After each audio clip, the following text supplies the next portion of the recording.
Universe. Media. Network. Network. Network. Network.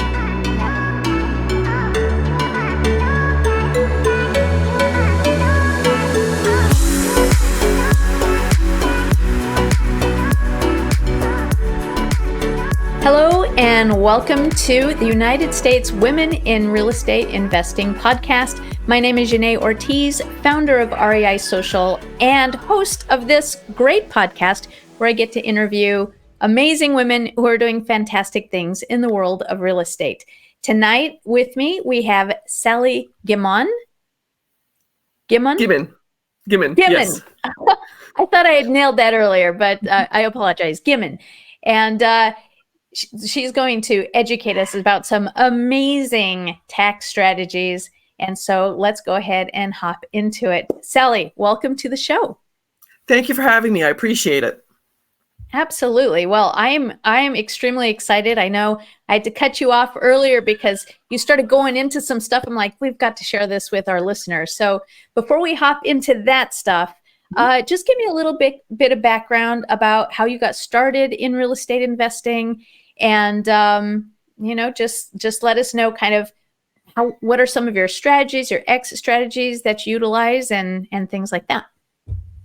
Thank you. Originally, I got involved with tax liens. True story. Back in high school, I read a Sports Illustrated article at the dentist's office about Arnold Schwarzenegger. When he came to the United States, he was a bricklayer, and he started doing tax liens in California. In Arizona, it's a tax lien. It takes 3 years to get you have to have all 3 years to get the house, and it was taking a very long time. I have one of my friends who was a real estate investor invited me down to a meeting in August of 2018 to show me the real estate group in Phoenix. And I said, I need to put it on hold because I was working as a Medicare broker, and open enrollment was from October to December. It was going to be my busy time of the year. So I said, I'll contact you in January. Fast forward a few months, my oldest nephew got married in North Carolina. My mom and dad, who were living in Goodyear, Arizona, which is 20 miles west of Phoenix, drove from Goodyear to Charlotte, and my mom got sick along the way. She got septic of the blood. She was in a hospital for 13 months. She was on a ventilator for 13 months, in a hospital for 15 months. I flew out for the wedding, had to come back because I had to be at work 6 o'clock Monday morning, working open enrollment. And I was going out to their house twice a week to do the mail because my dad stayed in North Carolina. And first week of December, a letter with 27 pages thick was my mom's first statement for being in the hospital. That was $172,000.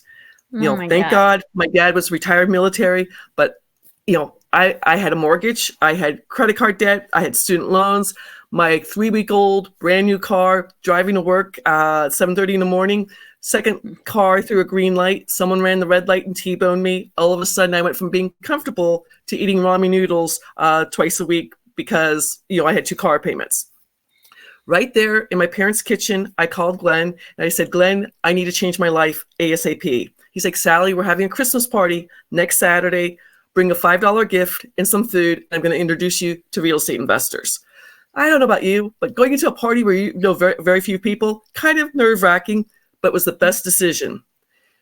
In 2029, still working full-time, I wholesaled 7 properties nationwide, bank-owned properties where the bank owned them. I did a double close and paid off all my debt. I was a rock star in my real estate group. I'm like, woohoo.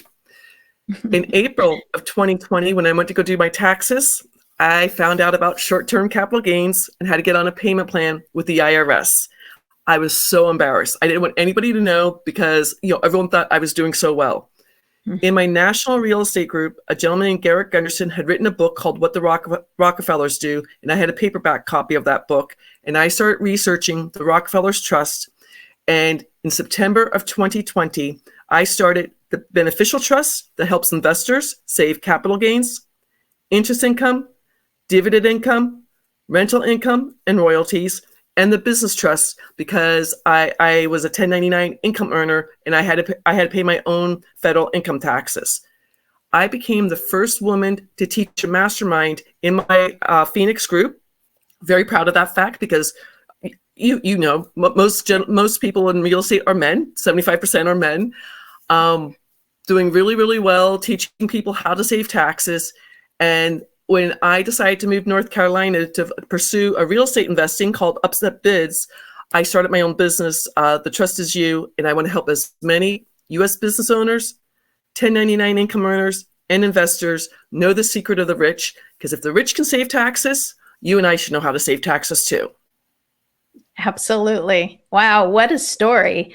Okay, so let's rewind this a little bit, because as you were talking, some questions were popping up for me, because and I'm sure they will for other people who are listening as well. So short-term capital gains, explain how that works when you're wholesaling, because I know a lot of people are like, oh, you just wholesale and you get the money and then you're on your way, which is, what you thought as well. Oh, so completely. Tell me how Nobody tells you the dark side of things. Yes. Right. So explain how that, I know it cut you off guard, but explain how that kind of works and how, I guess, the kind of deal or the amount of money that you would need to make that would put you kind of in that position to have those capital gains. Correct. There are 7 different tax brackets from 10% to 37%, 7 different tax brackets. And wholesaling, we were talking earlier about possible fix and flip, things like that. You pay on your profits. You will pay between 10 to 37%, whatever your tax bracket is, for short-term capital gains. When I was a Medicare broker working on my own, I was making about $70,000 to $80,000 a year. And then with what I did with wholesaling, I made over $200,000, almost $200,000 wholesaling. So I went from 22% up to 24%, and then I had to pay capital gains on that. Well, when I went to my CPA, he told me how much my bill was going to be. I'm like, I can't afford that. He put me on a payment plan with the IRS to pay my 2019 capital gains off within 12 months. There was going to be more, there were more taxes involved with it, but I would have been clear the balance until if I did more real estate in 2020. Long-term capital gains, anything over a year, will either be 15% or 20% on the profits, especially if you sell a business or if you are holding a house for more than a year. Let's say you have a rental and then you decide I want to retire from investing, and you go to sell that and the appreciation on the house went up. That could take a huge chunk out of your profits that no one talks about. I mean, to me, it was a black hole. I mean, when I talk to people a lot on Zooms, they too get in trouble with the IRS because, if you're on TikTok or if you're on YouTube, everyone says, oh, how easy it is to wholesale. It is, but there's a downside that you need to know about too. So those short-term capital gains, does it apply to every wholesale that you do? Or is it a dollar amount that you do?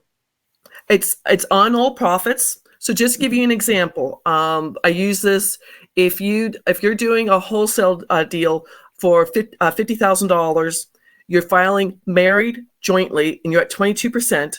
Your taxes on that house that you made $50,000 on, nice profit, you will have to pay $11,000 April 15th, the year after, for those short-term capital gains. That's a lot of money if you haven't saved it up.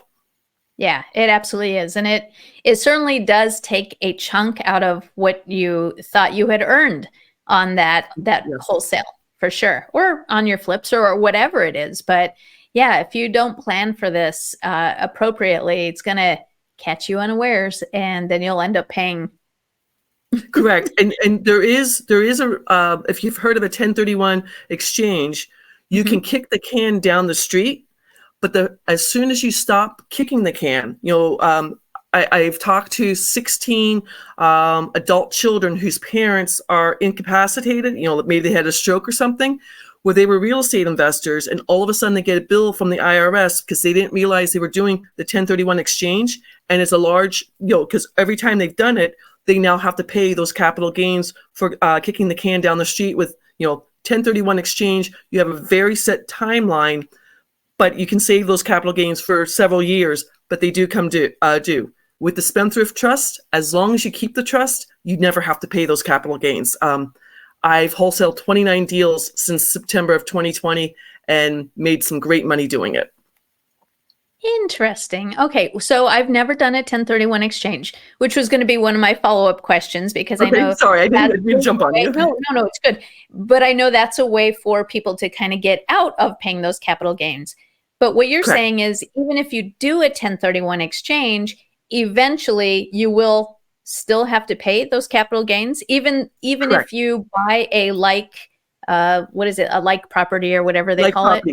So if it's a single family home, you can buy a single family home. As soon as you stop doing 1031 exchanges, that's when all those capital gains come due. And, someone I just spoke to last week, her father was a very active real estate investor. Unfortunately, he's got cancer right now. And she's just like, we sold all his real estate because we have to pay for the cancer drugs. And she goes, I can't believe I have a $97,000 tax bill from the IRS I have to pay in 3 months. I'm like, yep, that's your dad was using a 1031 exchange. Great, good for him. But the devil has to be paid, if that makes sense. Okay, so if I do a 1031 exchange and I buy another like property, I don't have to pay capital gains until I sell that property, correct? Correct. Or you do another, and then I would have to do another 1031 exchange. Exactly. Got it. Okay. Exactly. Okay, good. All right, but what you're saying is a way that I don't have to keep on doing 1031 exchanges if I'm in a place where I'm like, okay, I don't want to have to buy a like property. I just want to sell this stuff and then not pay any taxes. Exactly. To give you an example, one of my clients, she was 74, her husband's 78. They are down in Tampa, Florida. They bought an auction house in Tampa, Florida for $300,000.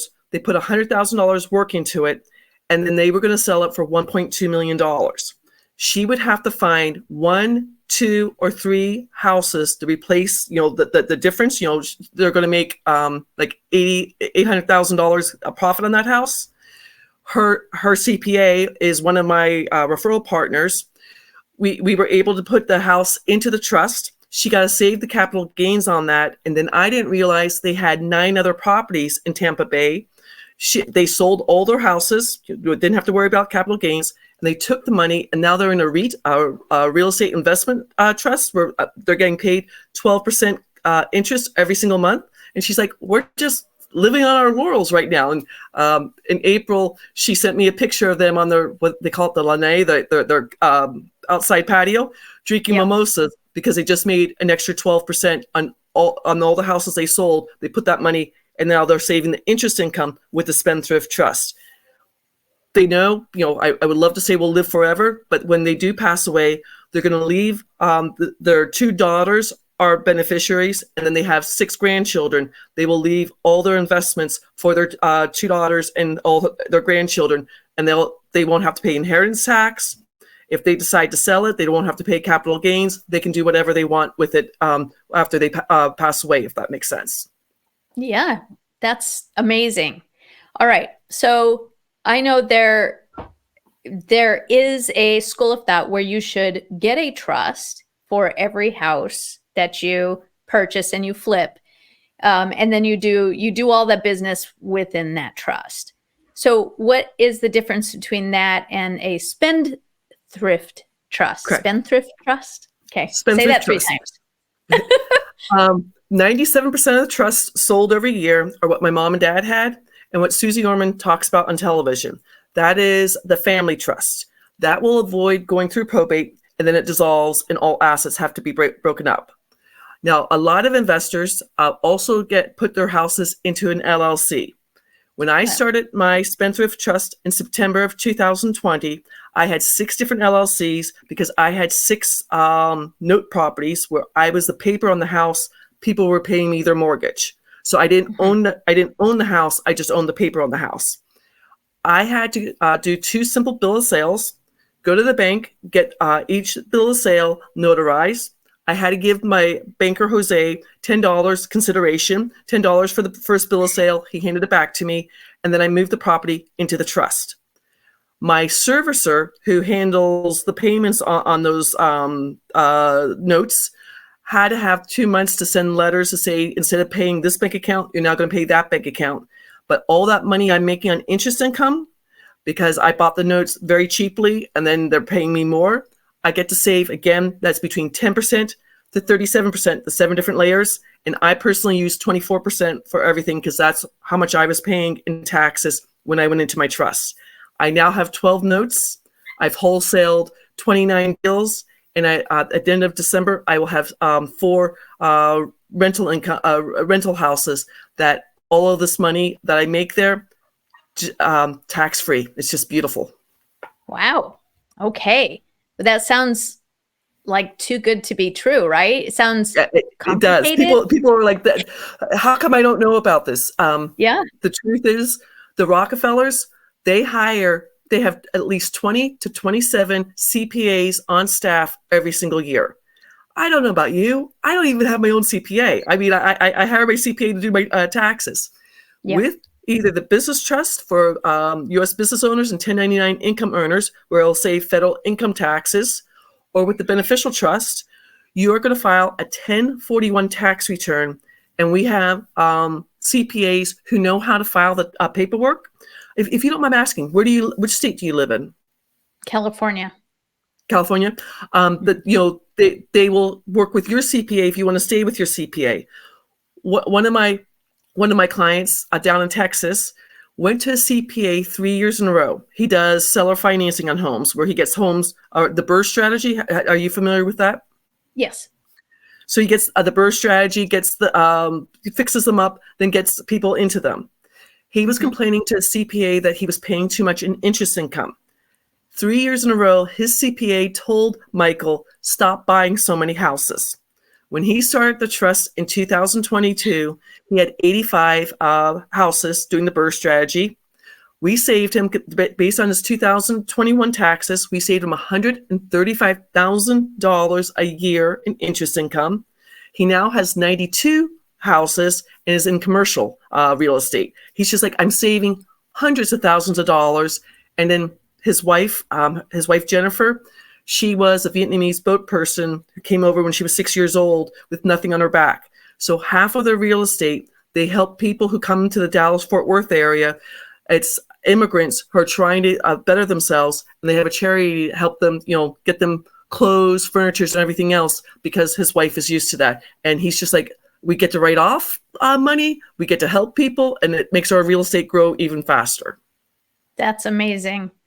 So would you recommend this to investors who are just starting out and they do maybe one wholesale and, because they're just starting and it's a little hard to keep it going, they don't do another one all year?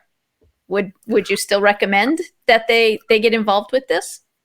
I would recommend someone who does a little bit more than that. Just to give you an idea, if there's 7 different layers of taxes and 4 ways to file your taxes. So if you are filing married jointly, you're at 22%. If you wholesale a house for $50,000, you find it an inexpensive house, maybe you wholesale it, maybe you just paint it or brush it out and put it on the market and make $50,000. Your short-term capital gains due April 15th of the year later would be $11,000. If you do 2 of those deals in 1 year, you have paid for the trust, and then it's a one-time payment for the trust, and then it goes from generation to generation to generation. So again, the first house I did, my personal story, in July of 2020, it was a deal of the week in my real estate group. It was a bank-owned reverse mortgage. Unfortunately, the woman had passed away. I bought it for $20,000. It was going to go auction for $50,000. So that spread in between, that $30,000, I would have to pay $7,100 in short-term capital gains when it happened. Well, July of 2020, middle of COVID, everything shut down. It didn't go to auction until August 28th of 2021. It was one of the first auctions in North Carolina. I purposely went for a house in North Carolina so I could write it off on my taxes to visit my mom in the hospital. When it finally went to auction, it went up to over $64,000. Yay, Sally. I made $44,000. Fantastic. But even more important, that $44,000 at 24%, I saved $10,300 on that first property in the trust. Again, that's more than half of the trust. But since then, I've done 28 more wholesale deals. I've got 12 notes that are paying me monthly, and I have a crypto bot. I've got my friend Glenn, who invited me to my first real estate meeting. He does my options trading. Do you do options trading at all? No, I don't. I don't like it, because you have to do a put in a call, and if nobody picks up your call, you have to buy 100 shares. I'm like, I can't sleep at night, so Glenn does it for me. But the money that I put into it was in the trust, and the money I make from it goes to the trust. And with options trading, a year or less, profits are at 40%, or a year or more, it'd be at 60%. So, my friend Glenn now has the trust because he was getting 40%. That's almost half your profit of what you're doing in options trading. And, people don't realize, it's a taboo subject to talk about death and taxes because people don't understand it, I think. Yes. I think that's true. People want to sound like they understand it, but many people don't. I don't, for sure. So this is very educational for me, and I'm asking all the hard questions, maybe. Keep asking, please do. I'm an open book. So let me ask you this. Now you just gave us an example of somebody who is doing options trading who is using this trust. So can you do all of your investments, like all of your properties, all of your stock trades and whatnot inside of this trust? Correct. In the beneficial trust, this 5 different taxes it's going to save. It's going to be capital gains on any profits that you sell. Interest income, that's going to be for passive investing, creative financing, subject to seller financing, or my notes. Dividend income is going to be anything with the stock market. So futures trading, day trader, stock market investing, I clump options in that. Rental income, either short-term like Airbnb or Verbo, or long-term, maybe 5 doors, 20 doors, multifamily, commercial real estate investing, and then royalties. Now, I know what people are going to say about rental income, that you can you can use your depreciation when you have your LLC. You're still allowed to do that. Fantastic, that you're allowed to do that. But the 4 ways the trust is going to save you money, it's going to be the federal taxes.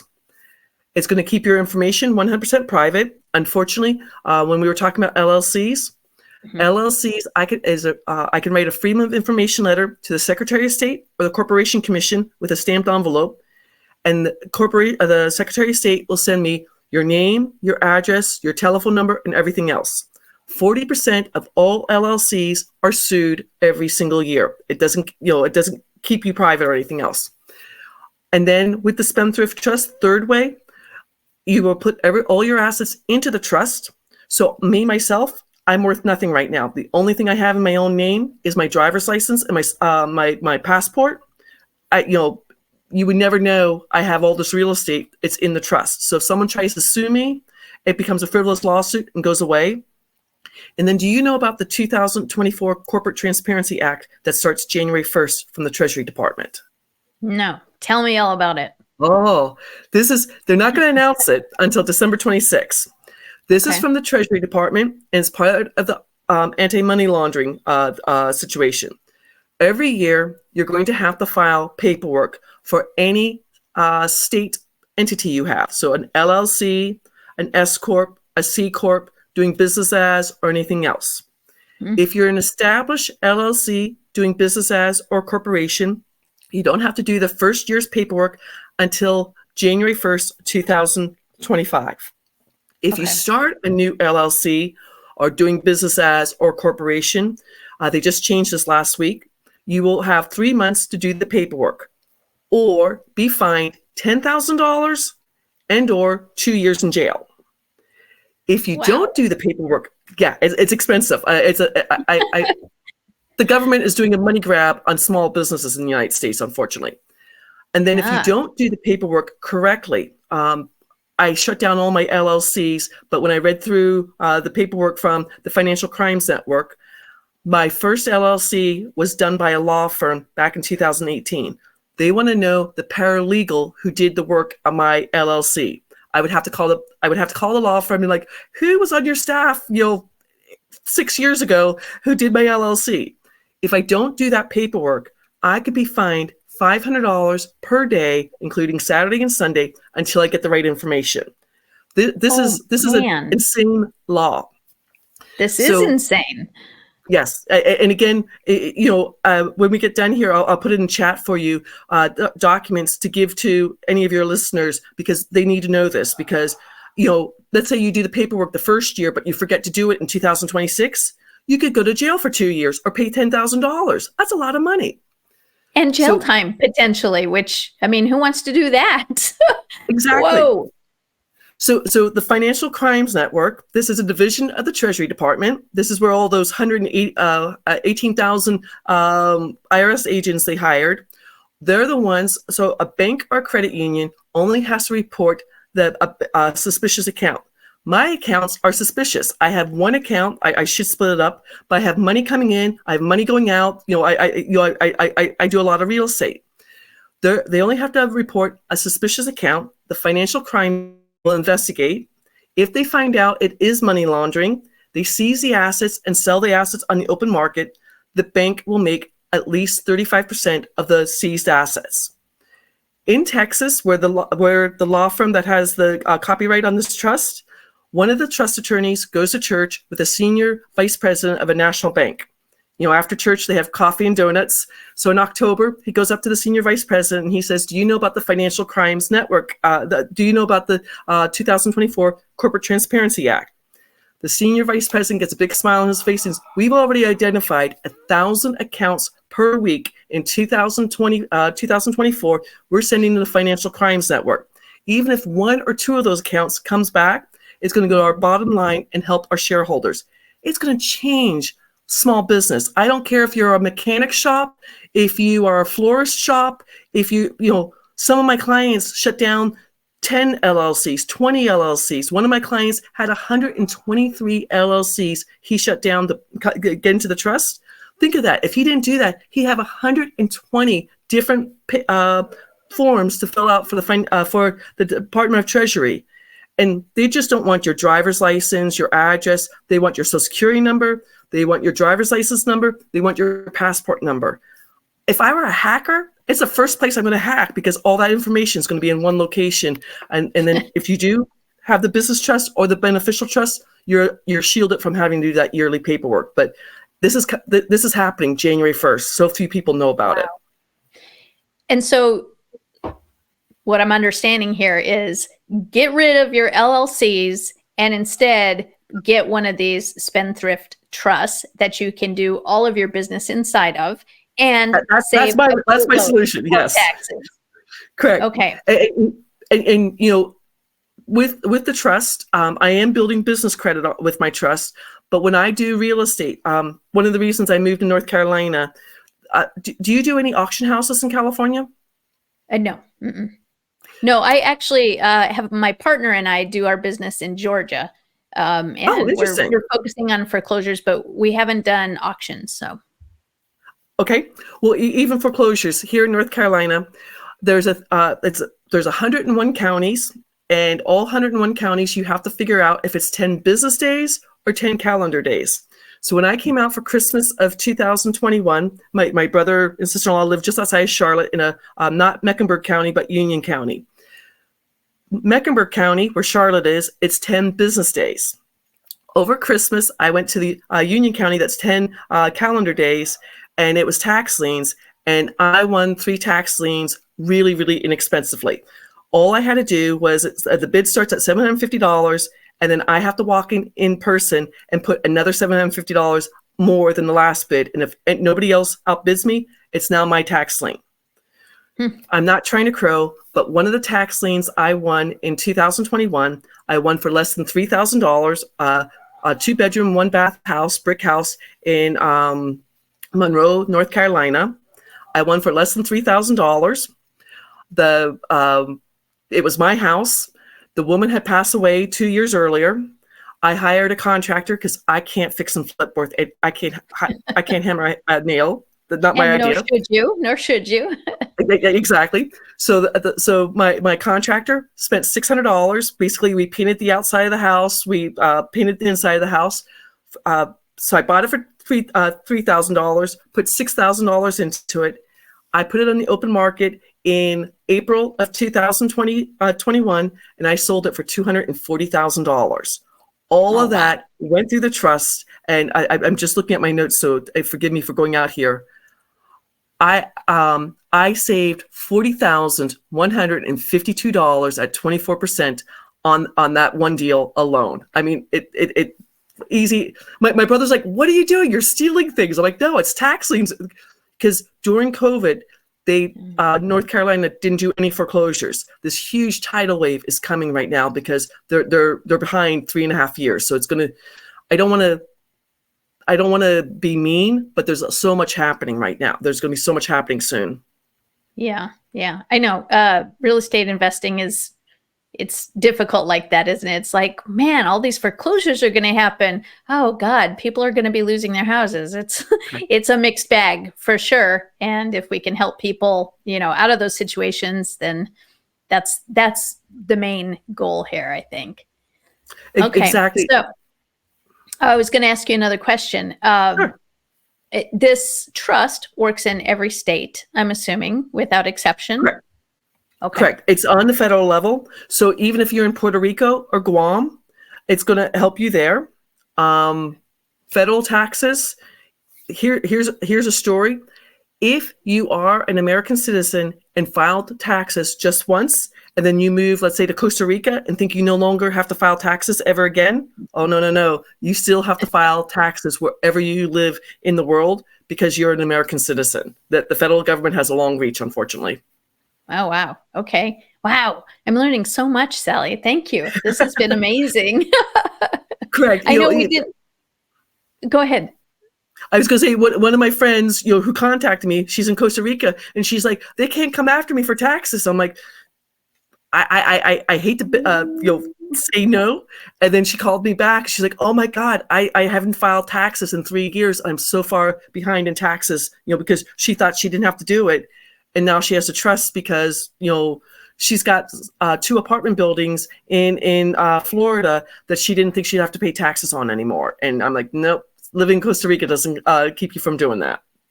Okay. We can't outrun taxes. That's the lesson there. Correct.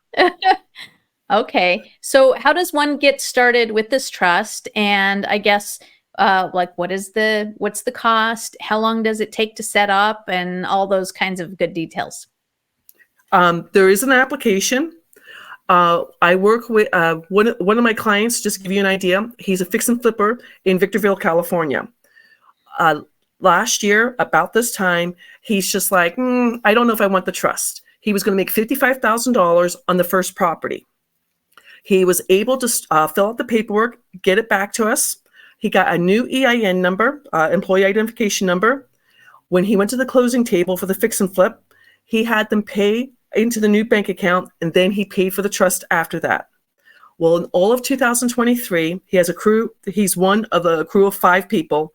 He has enough capital that instead of just doing 4 fix and flips in Victorville, he has now done 7 fix and flips so far in 2023. Because he's got more capital and can do more things. Once the trust is paid for, one trust is $20,000. Most of my clients have either the business trust or the beneficial trust. But if you decide you want both trusts, because I do have 3 online businesses, and then I have my crypto bot, and I have all my real estate and my options trading. If you decide to have both trusts, it would be a one-time payment of $30,000.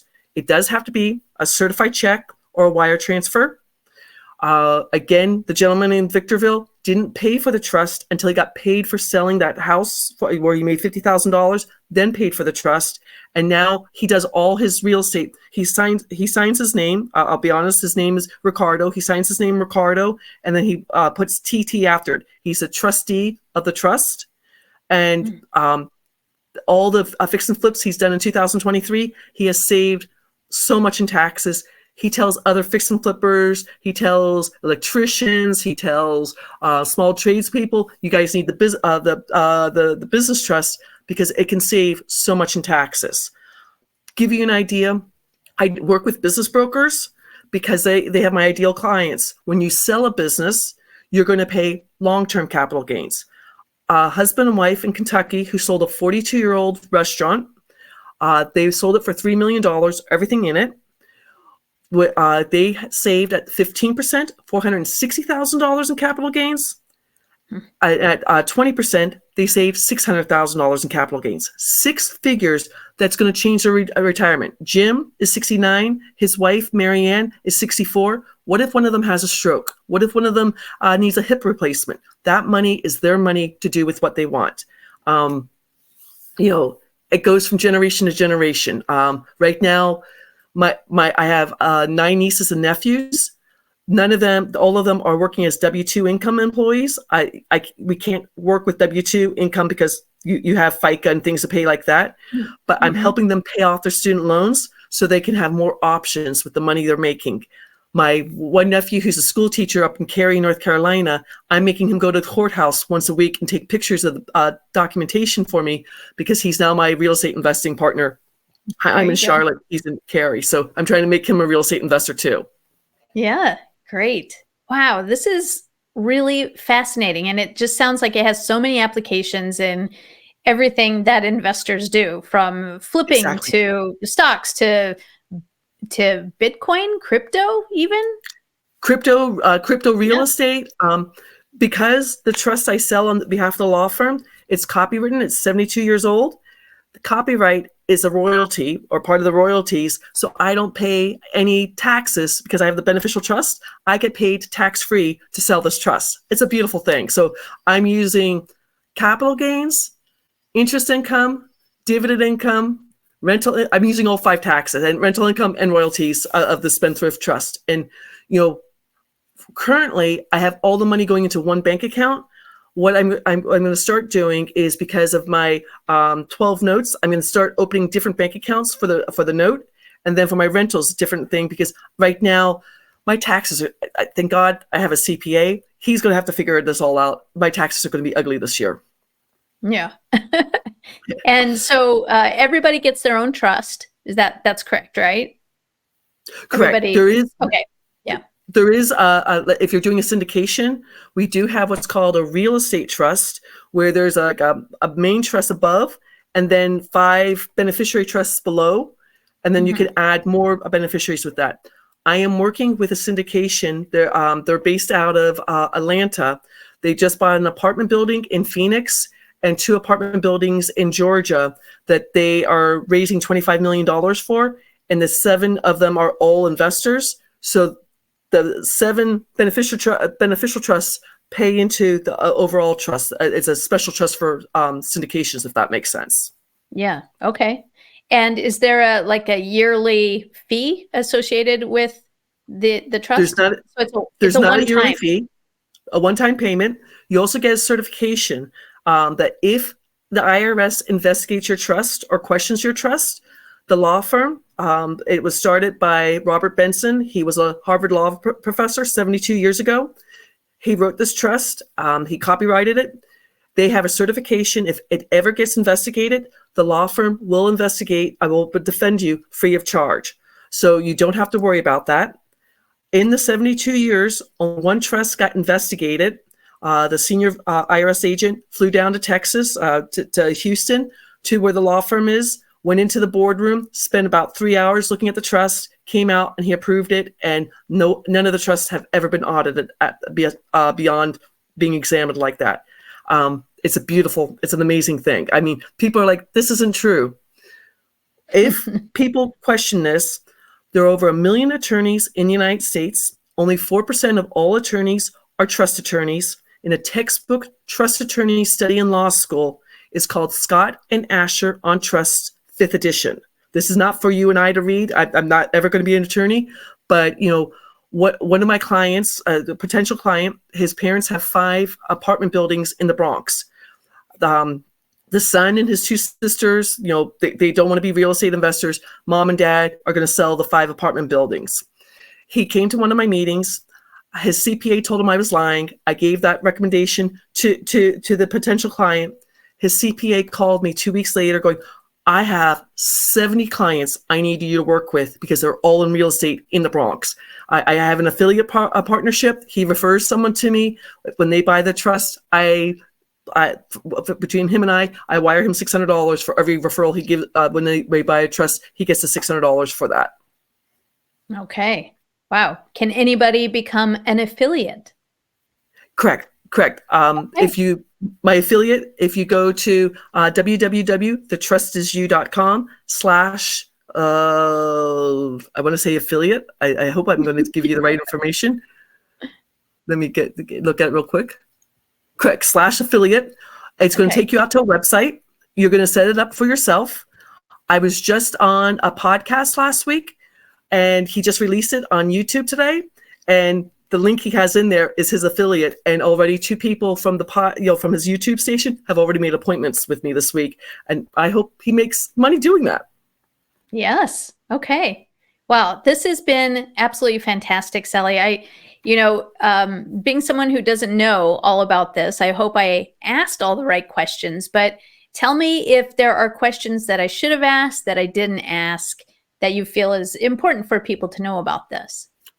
Now, the one thing about the beneficial trust, because we're real estate investors, the 3 things the beneficial trust does not cover is personal food, fun, and fashion. So what would happen, like the house I told you about that I got for less than $3,000, mm-hmm. I can do in the trust, there's a demand letter. I would do a demand letter up to $3,000 because that's why I paid for the property. It sold for $204,000. The difference, I can't do that. But give you an example. My car, when I bought it brand new in 2015, it was a $27,500 car. It's not worth that now, at present date. But I can do a demand letter up to $27,500 to pay for my food, fun, and fashion. I do have the business trust, and I have I bank at Wells Fargo because I have family all over the world. So I have a red debit card for my beneficial trust, a blue debit card for my business trust. I was doing the circuit going around to 5 different counties to do my upset bids. I had to stop and get gas, and I only had my beneficial trust debit card. Go into the gas station, and I'm trying to lose weight, and they had my favorite donut, a cake donut with chocolate icing on top of it, and not hundreds of thousands, sprinkles on top of it. Sprinkles, yeah. I bought a $2 donut that I did not need with the wrong debit card.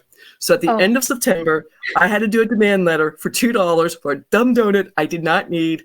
And, I just fill out the demand letter. I attached the receipt to it. And then when I do my taxes for 2023, that demand letter will go, I just use my car right now up to $27,500.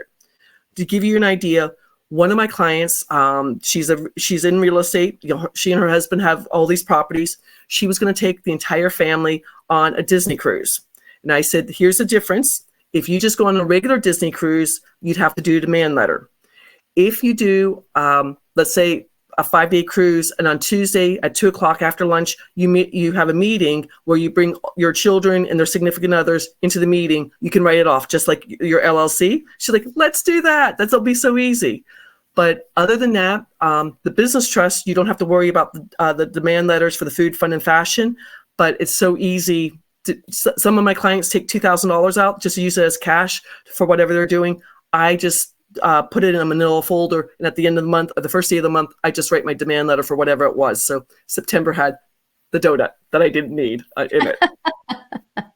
Okay. And it sounds like there are some things that you have to be aware of, like the demand letter and things like Correct.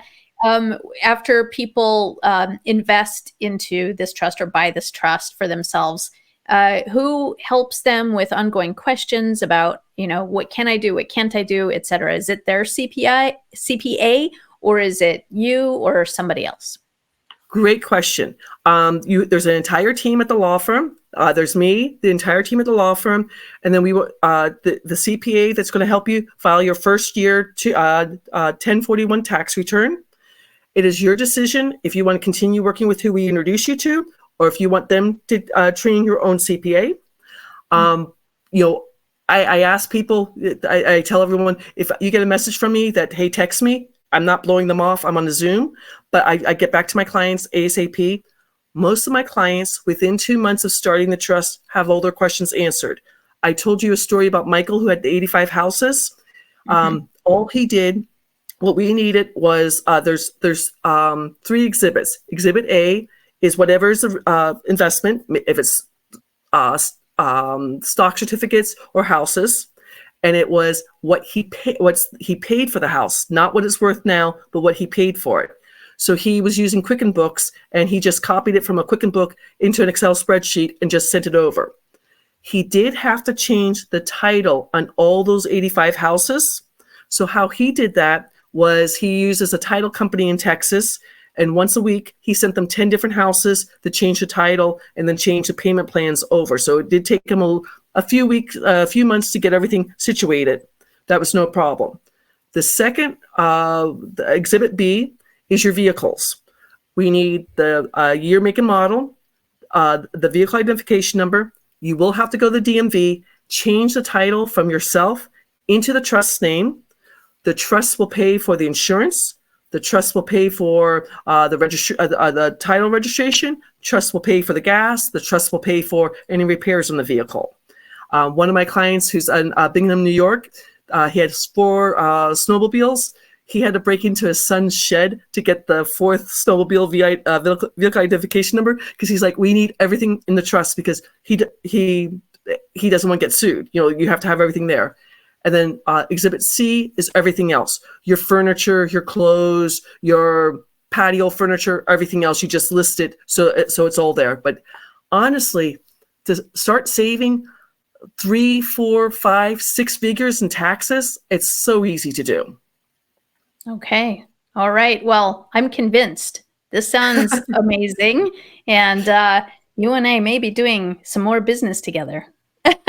I appreciate you having me on the show, because I'm a real estate investor, and my last house that I got as an upset bid, when I turned around and I just wholesaled it and I saved almost $9,000 in capital gains. I mean, that just keeps going to the bottom line. I'm not trying to crow, but in 3 years with my beneficial trust, I have saved 6 figures in federal taxes.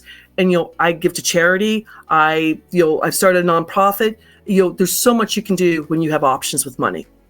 Yes, absolutely. Thank you very much, Sally. I feel like there's so much more that we could talk about, and more questions would keep coming up. But I think at this point, it's best just to direct anybody who has any follow-up questions or wants to get started, just to go to Sally's website, which is thetrustisisyou.com, and just hit her up, ask her some questions, and get started. Thank you for having me. I appreciate it, because I would love to help other investors. Just, we all should know this information. Absolutely. Absolutely. Sally, thank you so much. I appreciate your time. And I think we'll go ahead and close out from here. So thank you for joining this episode. And remember to subscribe to the show on your favorite podcast app, and visit UnitedStatesRealEstateInvestor.com for more podcasts and industry news. All right. Thank you, Sally. Appreciate your time. Thank you. Take care.